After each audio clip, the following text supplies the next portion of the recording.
안녕하십니까. 대구 신암동 우리교회 용희원 목사입니다. 오늘은 성경 톡방송 14번째 시간으로 소망, 믿음, 사랑이란 주제로 말씀을 드리도록 하겠습니다. 지난번에 율법과 복음이란 무엇인가 라고 하는 주제로 말씀을 드렸는데요. 율법과 복음의 차이점을 말한다 라고 하면 율법은 하나님의 말씀을 새기는 때이고 복음은 그 새긴 말씀들을 갖다가 드러내는 때를 복음이다, 이렇게 말씀을 드릴 수가 있겠습니다. 그래서 이 율법이라고 하는 것은 여호와의 율법, 이렇게 말씀을 드리고, 복음 하면은 복음은 예수님의 복음, 이렇게 말씀을 하는 것을 많이 들었을 것입니다. 그러므로 여호와의 율법은 듣고 배워서 지식으로 알아야만 하는 때가 바로 율법의 때다라고 하는 것이고, 그 다음에 복음이라고 하는 것은 듣고 그 배운 것을 가지고 나가서 다른 사람들에게 드러내는 때를 복음이다, 이렇게 말씀을 드렸으니, 내가 다 율법의 말씀이 새겨지지 않고는 나가서 제대로 복음을 전할 수가 없다라고 하는 것이죠. 그래서 진정 복음이다라고 하는 게 뭔가요? 복음이라고 하는 것은 복된 소리잖아요. 이 복된 소리가 나가려고 하면 먼저 내게 채운 것이 있어야 복음이 나갈 수가 있다라고 하는 거예요. 복된 소리가 나갈 수 있다라고 하는 것이지요. 그래서 먼저 복음이 되기 전에 내가 율법으로 채우는 것이 있어야 된다. 율법을 채우는 때가 바로 이제 여호와 하나님의 말씀을 듣고 배우는 때다라고 이렇게 말씀을 드렸어요. 그래서 제 얘기로 하면 좀 그러니까 하나님이 분명히 그렇게 말씀하셨다라고 지난번에 말씀했잖아요. 신명기 6장 1절로 2절 말씀에 보면 이는 곧 너희 하나님 여호와께서 너에게 가르치라 명하신 바 명령과 규례와 법도라 너희가 건너가서 얻을 땅에서 행할 것이니 너와 네 아들과 네 손자로 평생에 네 하나님 여호와를 경외하며 내가 너희에게 명한 그 모든 규례와 명령을 지키게 하기 위한 것이며 또 네 나를 장국케 하기 위한 것이라 라고 말씀하고 있다라고 하는 것이죠. 여호와 하나님이 뭐라고 얘기하셨다고요? 여호와께서 너희에게 가르치라 명하신 바, 뭘 가르치라고 그랬냐면 명령과 규례와 법도를 가르치라. 누구에게 가르치라고요? 너와 네 아들과 네 손자들에게 가르쳐라, 그렇게 말씀하셨잖아요. 그러니까 너와 아들과 손자들에게 끊임없이 그 말씀을 가르쳐야 될 때가 바로 구약의 율법의 하나님이고, 그 율법의 하나님의 말씀을 지식으로 배우는 때가 바로 율법의 때다, 이렇게 지난번에 말씀을 드렸던 것을 아마 기억을 하실 것입니다. 그래서 여호와의 율법이다라고 하는 것은 반드시 지식으로 배워서 내 마음에 새기는 때가 바로 여호와의 율법의 때다, 이렇게 말씀을 드렸어요. 그리고 그 새긴 것을 가지고 이제 나가서 증거하고 전할 때가 바로 예수님의 복음의 때다. 그래서 반드시 새기고 그리고 나가서 전하는 그런 때로 넘어가야 된다라고 지난번에 말씀을 드렸던 것을 또 기억을 하실 것입니다. 그래서 복음으로 넘어가려면 내 안에 새긴 말씀들을 가지고 다른 사람들에게 증거하고 전하는 하나님의 말씀을 드러내는 그때가 복음이다, 이렇게 말씀을 드렸습니다. 그래서 왜 복음이 복된 소리냐, 왜 복음이 왜 복된 소리냐, 이 복이라고 하는 건 사람들이 다 복을 좋아하는데 복이라고 하는 그 자체가 하나님이 복이기 때문에 그렇다라고 하는 거죠. 그래서 아브라함에게도 네가 복의 근원이 될지라, 그렇게 말씀하셨듯이 하나님을 우리 안에 모셔드리는 게 우리에게 복이 된다라고 이렇게 말씀을 드리는 것입니다. 그래서 우리 안에 하나님의 말씀을 다 새기면 그때가 우리가 복된 복을 얻는 때가 된다라고 말씀을 드릴 수도 있겠습니다. 그래서 이제 내 안에 다 채웠다라고 하면 그 채운 것을 드러내는 그분을 갖다가 우리는 여호와 하나님께서 그 아들 예수님을 통해서 복음을 전하라고 그렇게 했다, 그렇게 말씀을 하셨듯이 이제 알리는 사람이 있어야 되는데 그 알리는 사람이 누구인가요? 바로 그분 여호와의 율법을 알리러 오신 분이 바로 예수님이었다라고 하는 거예요. 그래서 하나님의 말씀을 먼저는 듣고 배워서 그 배운 것을 알 때에 확신하게 되어지는데 이 확신하게 되어질 때 그때를 믿음이다 이렇게 얘기를 한다라고 하는 것이죠. 그래서 믿음이 생기기까지는 먼저 믿음이라고 하는 것이 생기기까지는 먼저 소망을 갖게 해야 되고, 소망을 갖게 한다라고 하는 것은 하나님의 말씀을 듣고 배워서 그 배워가는 동안에 소망을 갖게 되는 것이고, 그리고 그 이제 듣고 배운 그 말씀을 가지고 전할 때에 그렇구나라고 그렇게 이제 깨달아지고 나에게 확신이 되어질 때 그때를 믿음이다 이렇게 말을 하는 것입니다. 그래서 우리가 반드시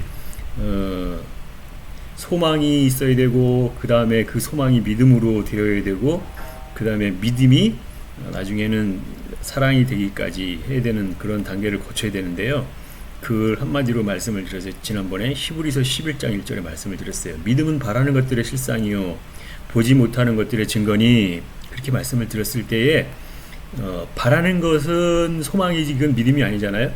그래서 우리가 바라는 것을 소망이라고 했다라고 하면 그 바라는 것이 있을 때에 그게 이제 실상으로 되어지는 게 믿음이다. 그래서 믿음은 바라는 것들의 실상이요 한 말은 그거를 소망으로 바랐던 것이 실제로 실체가 되어지는 그때를 갖다가 믿음이다 이렇게 말씀을 드렸다라고 하는 것이죠. 그래서 여기서 오늘 우리가 주제로 삼았던 것이 이제 소망, 믿음, 사랑이라고 하는 이 세 단어에 대해서 이제 말씀을 드리려고 하는데, 여기서 이 소망이나 믿음이나 사랑이라고 하는 것은 어떤 형체를 가지고 있는 명사가 아니라 추상명사잖아요. 근데 추상명사가 그것이 실제가 되어지는 게 실명사가 되는 건데, 실명사가 되어질 때 그것이 실체가 되어진다라고 하는 것이죠. 그래서 여기서 이제 우리가 간절히 뭔가를 바라고 바랐던 것이 소망이라고 하면 그 소망한 것이 실제가 되어져서 이루어진 상태, 그걸 갖다가 실체, 실상 이렇게 얘기를 한다라고 하는 것이죠. 그래서 여기서 무슨 말이냐 하면 내가 하나님의 아들이 되어진다. 누구나 다 하나님의 아들이 되어야 되잖아요. 하나님의 아들이 되어야 하나님의 아들만 구원을 받으니 다 하나님의 아들이 되어야 된다. 다들 그렇게 막연하게 생각하거든요. 하나님의 아들이 되어야지. 그렇게 어떤 막연하게 생각하고 있던 것이 하나님의 말씀을 듣고 배워서 이제 복음까지 듣게 되면 그렇구나라고 점점 깨달아질 때 그렇구나 하다가 보면 나도 모르는 사이에 정말로 내가 하나님의 아들이 맞네라고 하는 그 확신이 올 때에 그때가 바로 믿음이 실체가 되었다라고 하는 것이지요. 그래서 우리가 믿음 하는데 믿음이 한순간에 탁 되는 게 아니고, 믿음이 되려고 하면 끊임없이 구약의 율법의 말씀을 듣고 배워서 그 다음에 거기만 머물러 있는 것이 아니라, 율법에만 머물러 있는 것이 아니라 복음이 된 예수님이 전하시는 복음이 된 그 말씀을 또 듣고 계속 따라오다 보면 그게 이제 소망이 믿음으로 되어지고, 그렇게 해서 결국은 한순간에 되어지는 게 아니고 많은 말씀을 통해서 이렇게 어떤 과정을 통과하고 올 때에 실제로 믿음이 생긴다. 그래서 실체가 되어진다라고 하는 것이지요. 그래서 이렇게까지 되는 것은 우리가 하나님의 말씀을 따라가는 동안에 우리가 나도 모르는 사이에 그렇게 된다라고 하는 것이에요. 그래서 여기에는 반드시 지난번에도 한번 말씀을 드렸듯이 순서가 있다라고 하는 것이죠. 순서가 어떻게 되냐면 처음에는 백성의 단계, 그 다음에는 무리의 단계, 그 다음에는 이방의 단계, 이런 순서가 이렇게 있는데, 이 순서를 계속해서 내가 말씀을 따라가다가 보면 그렇게 되는 거예요. 그래서 지난번에 말씀을 분명히 드렸지만, 그렇다면 백성이 무엇이고 무리가 무엇이고 이방이 무엇인가에 대한 그 개념을 지난번에 말씀을 드렸던 것을 기억을 하실 것입니다. 다시 한번 기억을 돕고자 백성과 무리와 이방이 뭔가에 대해서 요점만 간략하게 말씀을 드리면, 백성과 무리와 이방이란 무엇인가? 다시 한번 백성이란 원어로다가는 라오스 백성, 그 다음에 무리는 오클로스 무리, 이방은 에트노스 이방인이라고 이렇게 말씀을 지난번에 드렸어요. 그러면서 그 단어 하나하나의 의미들을 개념을 말씀을 드렸는데, 여기서 라오스 백성이라고 하는 것은 지난번에도 말씀을 드렸지만 마태복음 1장 21절에 아들을 낳으리니 이름을 예수라 하라. 이는 그가 자기 백성을 그들의 죄에서 구원할 자이심이라. 이렇게 말씀을 드렸을 때 자기 백성을 구원할 자가 누구라고 그랬어요? 예수님이 자기 백성을 구원할 자라고 그랬잖아요. 그 예수님이 구원을 하기 위한 그 대상자가 누구냐면 백성이라고 하는 거죠. 백성이라고 했는데, 그래서 그 백성이라고 하는 그들에게 예수님이 하신 일이 뭐냐면 죄를 알려주는 것이었다. 죄를 알려주는 그 대상자가 백성이었다라고 하는 거죠. 그 여기서 나오는 그 백성이 라오스 백성이라고 하는 것이었어요. 근데 그 라오스 백성에게 누가 죄를 알렸다고요? 예수라고 하는 그 이름을 가진 그가 백성들에게 죄를 알렸다라고 하는 그 이름의 뜻이, 예수라고 하는 이름의 뜻이 그가 자기 백성을 그들의 죄로부터 구원할 자, 다시 얘기해서 자기 백성에게 죄를 알리는 자, 이렇게 말씀을 드렸던 것입니다. 그래서 다른 군데 한번 보게 되면 백성이라고 하는 의미를 살리기 위해서 다른 곳을 한번 보면 마가복음 7장 6절로 이르시되 이사야가 너희 외식하는 자에게 대하여 잘 예언하였도다. 기록하였으되 이 백성이 입술로는 나를 공경하되 마음은 내게서 멀도다. 이렇게 얘기하신 적이 있잖아요. 그래서 여기도 보니까 이사야 선지자를 통해서 예언하기를 뭐라고 그랬냐면 이 백성이 입술로는 나를 공경하되 마음은 내게서 멀었도다. 그러니까 백성하면 여호와 하나님의 백성이잖아요. 여호와 하나님의 백성. 그래서 우리가 백성 할 때 이 백성이라고 하는 개념은 여호와 하나님의 백성이다, 이렇게 말씀을 드릴 수 있어요. 왜 여호와 하나님의 백성이냐? 여호와 하나님의 백성이라고 하는 것은 성경의 말씀을 근거로 들면 출애굽기 6장 7절에 너희로 내 백성을 삼고 나는 너희 하나님이 되리니 나는 애굽 사람의 무거운 짐 밑에서 너희를 빼어낸 너희 하나님 여호와인 줄 너희가 알지라 라는 말씀이 있어요. 여호와 하나님이 우리를 백성 삼아 주겠다, 우리를 백성 삼아 주겠다라고 했잖아요. 그래서 여호와 하나님의 백성, 우리는 보통 이렇게 얘기하는데, 그래서 백성이 되려고 하면 여호와 하나님에게 속한 자들이래야 백성이 되잖아요. 그게 무슨 말이냐? 이 여호와 하나님께서 이스라엘 백성들에게 시내산에서 율법을 주셨다고 했는데, 그 율법을 주셨는데 출애굽기 19장 5절 6절에 나오는 말씀을 보면 너희가 내 말을 듣고 내 언약을 지키면 내 소유 내 거룩한 백성이 되리라, 그 말씀을 하셨잖아요. 그래서 백성이라고 하면서 여호와의 율법을 갖다가 통치를 받지 않으면, 여호와의 율법의 통치를 받지 않는다라고 하면 더 이상 백성이 아니죠.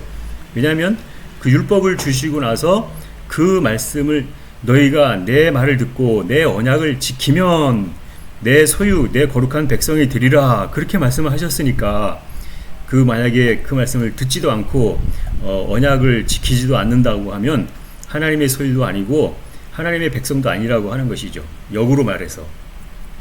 그래서 라오스 백성이라고 하는 것은 하나님의 법, 곧 율법의 적용을 받는 사람들이라야 하나님의 백성이다, 이렇게 말씀을 드렸던 것입니다.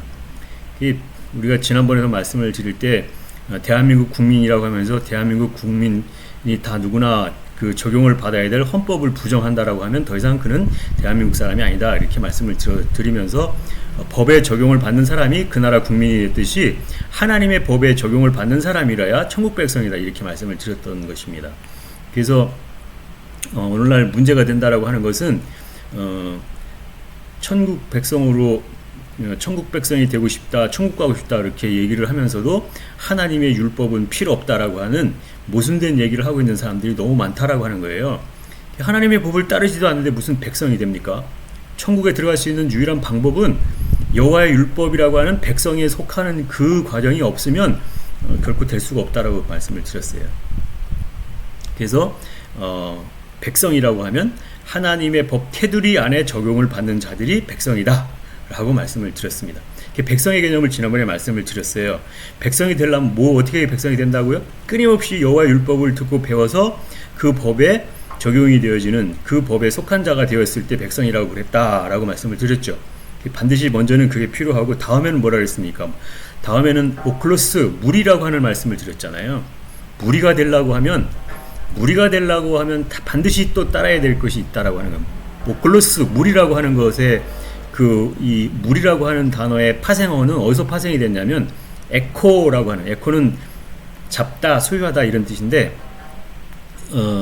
여기서 무리가 되기 위해서는 무리, 오클로스라고 하는 그 단어의 뜻 가운데는 오합지졸, 폭도, 무리라고 하는 그 사전적 뜻이 있지만, 여기서 대표적으로 무리라고 하는 뜻이라고 하면 뭐냐면, 말씀을 듣게 되어서 그 말씀을 가지게 된 자, 다시 얘기해서 말씀을 소유하게 된 자, 그래서 그 말씀을 따르는 자들을 무리라고 했다.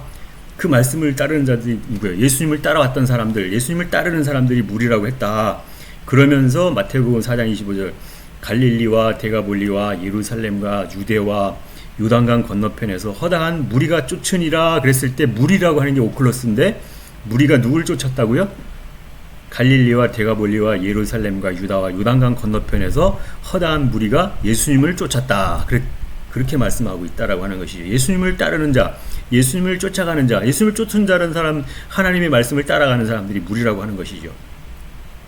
다시 한번 마태복음 8장 1절에도 예수께서 산에서 내려오시니 허다한 무리가 쫓으니라 그랬죠. 무리라고 하는 것은 이제는 예수님을 따라가는 사람들, 예수님의 말씀을 따라가는 사람들, 그 사람들이 무리였잖아요. 그래서 여기에 나오는 그 말씀들의 공통점이라고 하는 것을 보면 뭐냐면, 모두 다 예수님을 따른다라고 하는 게 공통점이었잖아요. 그래서 따르는 자가 무리인데, 어떤 사람이 따르냐? 처음에는 그들이 다 백성들이었잖아요. 백성이라고 하는 것은 여호와의 율법을 적용을 받는 사람들이 백성이었는데, 그들이 이제는 계속해서 하나님의 말씀을 따라가기 위해서, 이제는 예수님 때 신약에는 예수님의 말씀을 쫓아서 따라갔던 그 사람들이 무리라고 하는 거죠. 그래서 반드시 백성이라고 하는 거에서 무리라고 하는 단계로다가 따라가야 된다. 계속해서 오클로스, 무리라고 하는, 그래서 율법의 적용을 따르는 사람들이 이제는 많은 백성들 가운데서 나와서 하나님의 아들이신 예수님의 말씀을 듣고 그를 따라갈 때, 그 대열에 합류할 때 그 사람들을 오클로스, 무리라 이렇게 말씀을 드렸다라고 하는 것이죠. 그래서 당연히 우리도 율법의 적용을 받는 자이면서 그 말씀을 전하시는 예수님을 따라가는 무리가 되어서 그를 따라갈 때 우리도 천국 백성이 되고 하나님의 아들이 되는 것이다. 이렇게 연결이 되어진다라고 하는 것이죠. 그래서 이제 백성이라고 하는 그거를 개념을 분명히 알았고, 무리라고 하는 개념도 이제 알았다라고 하는 것입니다. 그러면 여호와의 율법을 따라서 그 적용받는 백성이 되었고, 이제 그 말씀들을 계속해서 따라가는 그 무리가 되었다라고 하는데, 거기서 끝나면 또 안 된다라고 하는 것이죠. 그래서 이게 무슨 말씀이냐면, 그 다음에 나오는 게 에트노스, 이방인이라고 하는 단어가 있다라고 말씀을 드렸어요. 이방인이 어떤 사람들이 이방이냐? 예수님을 따라오긴 따라왔는데, 따르는 무리가 되었지만, 거기서 무리로서 따라왔지만 끝까지 따라가는 사람들, 끝까지 따라가서 건너편까지, 에케이라고 하는 것은 건너편 이런 뜻인데, 건너편까지 따라가는 사람들을 이방인이다 이렇게 얘기를 하는 거예요. 마태복음 4장 15절 17절에 나오는 내용을 잠깐 읽어보면 뭐라고 나오냐면, 스불론 땅과 납달리 땅과 요단 저편 해변길과 이방의 갈릴리여, 여기 이방의 갈릴리여, 이방이 나오죠. 이방이라고 하는 이 단어가 바로 에트노스, 이방이라고 하는 단어인데, 흑암에 앉은 백성이 큰 빛을 보았고 사망의 땅과 그늘에 앉은 자들에게 빛이 비추었도다 하였느니라. 이때로부터 예수께서 비로소 전파하여 가라사대 회개하라, 천국이 가까웠느니라 하시더라. 그렇게 말씀하고 있다라고 하는 것이죠. 그래서 예수님이 어디에다가 복음을 전파했어요? 이방의 갈릴리에게 물론 이제 여기 뭐 스불론, 납달리, 요단강 건너편 해변길, 이방의 갈릴리 이렇게 여러 가지 지명이 나왔는데 다 뭐냐면 그 이방 건너편까지 따라가는 사람들이 된다는 얘기죠. 그래서 그들에게 흑암에 앉은 백성이 큰 빛을 보았고 사망의 땅과 그늘에 앉은 자들에게 빛이 비추었도다. 예수님의 복음이 비추어졌다라고 하는 것이죠. 그래서 이때로부터 예수께서 비로소 전파하여 가라사대 회개하라 천국이 가까웠느니라 이렇게 말씀하고 있다라고 하는 것입니다. 여기서 마태복음 4장 18절에 계속해서 보면 갈릴리 해변에 다니시다가 두 형제 곧 베드로라 하는 시몬과 그 형제 안드레가 바다에 금을 던지는 것을 보시니 저희는 어부라. 그래서 예수님이 베드로와 안드레와 그 이후에 야고보와 요한을 부르셨고 그들이 예수님을 따랐다라고 하는 거예요. 이어지는 이제 25절까지 말씀, 23절로 25절까지 말씀을 보면 예수께서 온 갈릴리에 두루 다니며 저희들에게 가르치셨고 천국 복음을 전파하셨고 백성 중에 모든 병과 모든 약한 것을 고치셨습니다.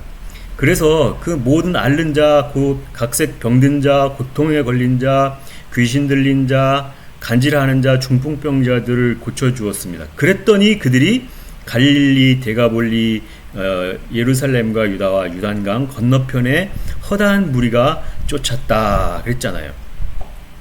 그래서 여기에 마태복음 4장 15절에 이방의 갈릴리오라고 이렇게 한 것은 예수님의 처음 사역지가 바로 이방인들에게 전하는 것이었다라고 하는 거예요. 그래서 이방인이라고 하는 게 뭐냐면 이제는 이방인이라고 하는 것은 뭐냐면 더 쉽게 얘기한다라고 하면 내 편에 속해 있는 편이냐 아니면 다른 편에 속해 있는 사람이냐에 따라 가지고 네 편 내 편을 가른다라고 하면 이제 여기서 내 편에 속해 있는 편이 아닌 건너편에 있는 자들을 이방인이다 이렇게 얘기를 하는 거잖아요. 건너편에 있다라고 하는 것은 예수님의 첫 사역지가 바로 이방이었다라고 하는 것과 마찬가지로 이제 그러면 이방이라고 하는 뜻이 분명히 알겠잖아요.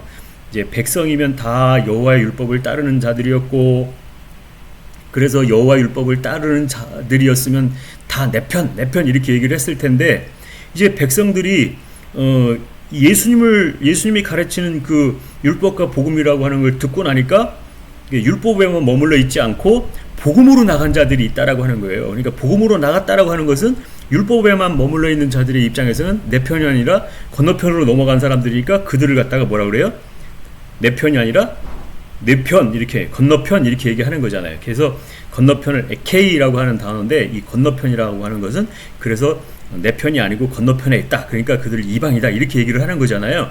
그래서 내 편이라고 하면 나한테 동조하는 사람들을 갖다 내 편이라고 한다라고 하면 건너편에 있다라고 하면 남의 편이다 이렇게 얘기했는데 그 율법만 따르고자 했던 그 사람들에게 동조하는 게 아니라 건너편으로 넘어간 사람들 그래서 에트노스 그래서 그들 이방이다 이렇게 얘기했다라고 하는 거죠. 그래서 율법에 머물러 있던 사람들이 건너편으로 넘어간 사람들 다시 얘기해서 복음으로 넘어간 사람들을 갖다가 적대시했다. 그래서 그들 이방인이다 이렇게 불렀다라고 하는 것이죠. 그러니까 어떻게 보면은 우리 개념 속에 이방인 하면 굉장히 안 좋다라고 생각을 하는데요.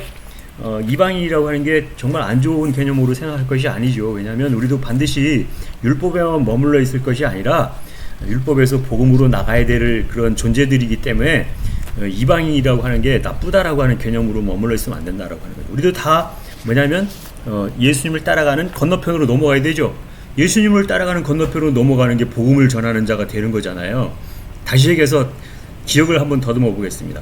하나님의 말씀을 새길 때, 율법의 말씀을 내 안에 새길 때는 율법이라고 그랬고 이제 내한테 다 새겨지고 나면 새겨진 것을 가지고 다른 사람에게 전하는 걸 갖다 복음이라고 하니 새긴 것을 드러낼 때를 갖다 복음이라고 하니까 저만 혼자 알고 있으면 되나요? 다른 사람에게도 전해야 되니까 예수님이 하셨던 것 같이 다른 사람에게도 죄를 알려야 되니까 죄를 알리는 그것이 바로 복된 소리가 되는 거고 그래서 결국은 다른 사람들에게 하나님을 알리는 거고 하나님 말씀을 알리게 되면 하나님의 말씀을 들은 사람들이 내가 죄인이었구나 라고 깨닫고 다시 여호와 하나님께로 나오면 그들이 구원을 받게 되니까 그래 되니까 뭐 우리는 그냥 단편적으로 예수님을 구원자다 이렇게 얘기하지만 구원자라고 하는 개념이 나오기까지는 그런 과정이 있다라고 하는 것이죠. 뭐 그냥 구원자가 되는 게 아니라 말씀을 전해서 저들에게 죄를 알리니까 죄가 뭔지를 알게 되었고 깨닫게 되니까 내가 죄인이구나 깨닫고 돌아오니까 그게 구원을 받은 자가 되어지니까 구원자가 된다라고 하는 그런 개념이라고 하는 것이죠. 그래서 여기서 말할 때 반드시 이 에트노스라고 하는 이방인이라고 하는 것은 이방신을 섬긴다는 개념이 아니라 도리어 하나님을 더 잘 믿는 그런 사람들이다라고 하는 것이었어요. 과거에는 율법을 따르는 사람들이었으나 율법만 추종하는 것이 아니라 이제는 여호와 율법과 그 다음에 거기에 머물러 있지 아니하고 이제 복음으로 나오는 율법과 복음이라고 하는 그 과정으로 나온 사람들을 갖다가 에트노스 이렇게 얘기를 했다라고 하는 것이죠. 반드시 우리도 율법에만 머물러 있는 것이 아니라 율법과 복음을 함께 가지고 나가는 율법과 복음으로 함께 나가는 그런 이방인과 같은 에트노스의 상태가 되어야 된다라고 하는 것이죠. 그래서 이 개념으로 본다라고 하면 에트노스 이방인이라고 하는 것은 반드시 율법으로부터 복음으로 나간 자들이므로 이 사람들을 이방인이다 그랬으니까 우리도 우리 개념으로 율법에 머물러 있는 물론 요즘 사람들은 율법도 필요 없다 요즘 성령 시대다 그래가지고 말도 안 되는 소리를 하고 있는데 여기서 우리들의 모습 속에서도 내 편 가르는 게 아니라 율법에 머물러 있는 자이면 내 편이고 복음으로 넘어간 자이면 남의 편이다 이렇게 하는 것이 그래서 이방인이라고 적대시할 것이 아니라 그 당시에 분위기가 그랬다라고 하는 것이죠. 예수님이 어디에 오셨다고요? 예수님이 스불론 납달리 땅 이방의 갈릴리에 오셨다라고 그랬으니 바로 이방의 갈릴리에서 복음을 전했던 그래서 그들에게 빛을 비추었던 그것과 같이 오늘날도 우리도 저들에게 나가서 복음을 전해야 된다. 그랬을 때 예수님도 비로소 예수께서 전파하여 회개하라 천국이 가까웠느니라 그렇게 말씀을 했다라고 하는 것이죠. 그래서 이제까지 예수님의 이방의 갈릴리라고 하는 것은 흑암에 앉은 백성들 갈릴리의 땅과 그늘에 앉은 그들에게 큰 빛을 비춰 주셨던 것 같이 이제 그들에게 예수님께서 복음을 전했던 것을 알게 됩니다. 그래서 반드시 예수님은 이방의 빛으로 오셨다라고 하는 거예요. 그래서 예수님이 이방의 빛으로 오심 같이 우리도 앞으로 나아가는 그런 계속 그 길을 머물러 있는 것이 아니라 나아가는 그런 자들이 되어야 되는데 처음에는 라오스 백성에서 오클로스 무리 상태로 있다가 그 에트노스 이방의 상태로 나아가는 그러한 하나님의 말씀으로 계속해서 앞으로 나가는 그래서 우리의 믿음과 신앙이 성장하는 그런 것이 되어야 된다라고 하는 것입니다. 그랬을 때 우리도 반드시 진정한 천국을 소유한 천국 백성이 되어진다. 하늘나라의 국민이 되어진다라고 하는 것이죠. 이제 그 길을 갔던 사람 대표적으로 그 길을 따랐던 사람이 누구냐면 사도 바울인데 사도 바울도 예수님이 가신 그 길을 따른 대표적인 사람이잖아요. 그래서 사도 바울을 향하여서 많은 사람들이 비방을 했는데 그 비방을 들을 때에 그 사도 바울은 도리어 그것을 영광이라고 생각을 했다라고 하는 것이죠. 어디냐면 사도행전 24장 5절에 우리가 보니 이 사람은 연병이라 천하에 퍼진 유대인을 다 소욕케 하는 자요 나사렛 이단의 괴수라 이렇게 비판을 했다라고 하는 것이죠.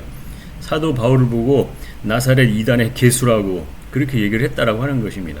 그랬을 때 디모데전서 1장 15절에 보면 미쁘다 모든 사람이 받을 만한 이 말이여 그리스도 예수께서 죄인을 구원하시려고 세상에 임하셨다 하였도다. 죄인 중에 내가 괴순이라 라고 이 사도 바울이 그렇게 얘기를 했다라고 하는 것이죠. 그래서 그 당시에 사람들도 앞서 나갔던 사도 바울과 같은 분들을 갖다가 뭐 나사렛 이단의 괴수다 뭐 그렇게 얘기를 했고 그래서 결국 사도 바울도 내가 죄인 중에 내가 괴수다 이렇게 얘기를 하면서 도리어 그는 복음을 들고 나간 것을 영광스럽게 생각했던 분이었다라고 하는 것입니다. 이제 이 말씀을 지난번에 다 말씀을 드렸기 때문에 다시 한번 말씀을 드리면서 이제 말씀을 좀 정리해 볼 필요가 있어요. 오늘 제목이 뭐냐면 소망, 믿음, 사랑이라고 하는 거에 대해서 말씀을 드린다고 해놓고 다른 얘기만 한 것 같은데 우리 성경의 그 고린도전서 13장에 나오는 내용을 보면 믿음, 소망, 사랑 이렇게 기록이 되어 있어가지고 사람들이 대부분 믿음, 소망, 사랑 이렇게 알고 있는데 그 순서는 믿음, 소망, 사랑이 아니에요. 어떤 순서냐면 소망, 믿음, 사랑이라고 하는 순서로 되어 있는데 이 순서는 절대로 바뀔 수가 없어요. 왜냐하면 구약의 여호와의 말씀을 무조건 지식으로 배워야 될 때가 있는데 이 무조건 지식으로 배워야 되는 이때에 하나님의 말씀을 통해서 소망을 갖게 되어진다라고 하는 것입니다.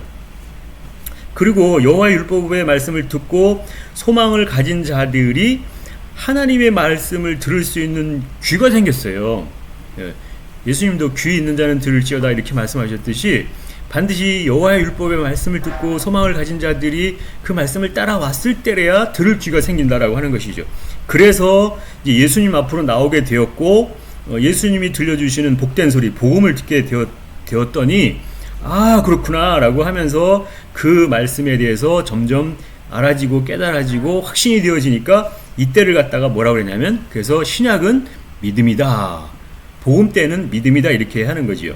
그래서 이 믿음이라고 하는 것은 그냥 막연한 것을 믿음이라고 하는 것이 아니라 하나님의 말씀을 듣고 배워서 그 말씀이 확신이 되어질 때 확신이 되어진 것을 믿음이다 이렇게 얘기를 하는 것이다 라고 하는 것이죠.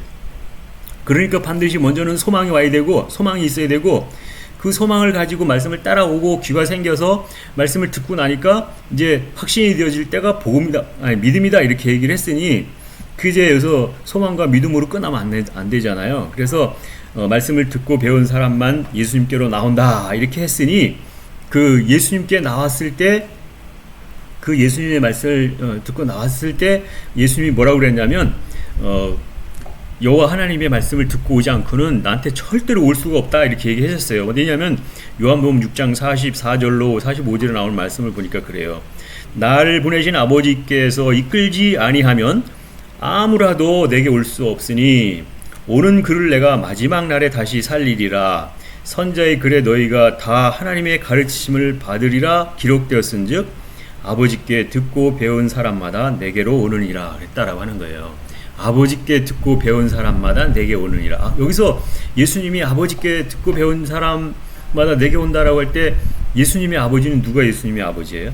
우리가 보통 여호와 하나님을 예수님의 아버지 이렇게 얘기하잖아요. 그러니까 여호와의 율법의 말씀을 들어야 예수님께 와서 복음을 들을 수 있는 귀가 생긴다라고 하는 그 뜻이 이해가 되십니까? 그리고 구약의 율법은 지식으로 배워야 되고 그 배운 것이 있을 때에 이제 소망이 생기는데 그래서 예수님께 나오잖아요.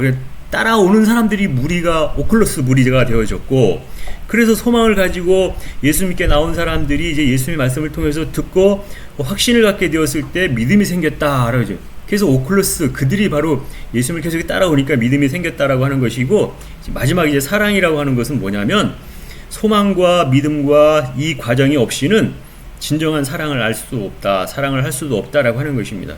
여기서 말하는 사랑이라고 하는 것은 뭐냐면 구약의 소망을 거치고 신약의 믿음이라고 하는 것을 다 거치고 통과하고 그리고 성취의 하나님이신 성령 하나님의 때가 되어야 참사랑이 무엇인지를 알 수가 있다라고 하는 거예요.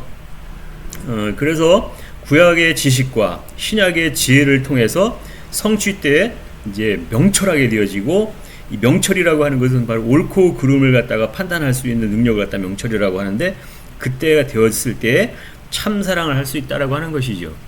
참사랑이라고 하는 것은 우리는 뭐 다른 사람들에게 잘해주는 거는 무조건 사랑이라고 생각하는데 무조건 잘해준다라가 사랑이 아니죠. 정말로 진짜 참사랑을 한다라고 하는 것은 옳고 그른 것을 분별해서 옳은 것을 옳다 하고 잘못된 것을 잘못됐다라고 꼬집어 줄 줄 알 때 그때 진짜 참사랑을 할 수 있는 거라고 하는 것입니다. 잠깐 이해를 들어보면 해적선에 어떤 좋은 의사가 있었는데 아주 의술이 뛰어나서 그 다친 해적들을 잘 고쳐주는 의사가 있다라고 가정을 했을 때에 존경받는 그들에게 존경받는 그 의사는 의술을 베풀므로 그들에게 사랑을 베풀었다라고 그렇게 사람들이 생각할 수 있으나 그런데 어떻게 보면 큰 맥락으로 보면 사랑을 베푼 게 아니지요. 해적질 더 잘하라고 도둑질 더 잘하라고 고쳐주었다라고 하면 그건 사랑이 아니죠. 잘못된 사랑이죠. 해적질을 하면 해적질하지 말아라. 좋은 사람이 되어라 라고 그를 갖다가 바른 길로 가도록 명철하게 판단해서 바른 길로 인도하는 것이 진짜 참사랑이지. 그래 앞으로 너 도둑질 계속해 너 해적질 잘해라 라고 하면 그건 참사랑이 아니죠. 분명하게 여기서 진짜 사랑을 할 수 있는 참사랑이 되려면 명철하게 옳고 그름에 대한 판단을 섰을 때 잘못된 것은 잘못됐다, 잘한 것은 잘했다라고 그렇게 할 수 있는 게 참사랑이다라고 하는 것입니다.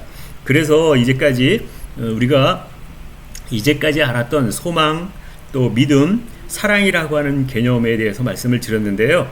이런 개념을 우리가 이제까지 알았던 우리 성경으로 보면 잘 보이지 않았던 부분이 너무 많았어요. 근데 제가 말씀드리고 싶은 것은 이제 원어를 하는 분들이 상당히 참 많이 늘어났는데 원어를 한다라고 하는 그분들처럼 이제 우리도 번역된 성경만 가지고 보는 것이 아니라 원어 성경을 가지고 더 깊은 뜻을 알 수 있는 그런 더 이렇게 깊이 들어올 때 바르게 깨달아 알 수 있다라고 하는 것입니다. 그래서 다시 한번 권면드리기는 많은 우리 목사님들이 원어 성경을 통해서 더 깊이 있는 하나님의 말씀들을 깨닫기를 간절히 바라봅니다. 말씀을 맺고 기도를 드리겠습니다. 감사합니다.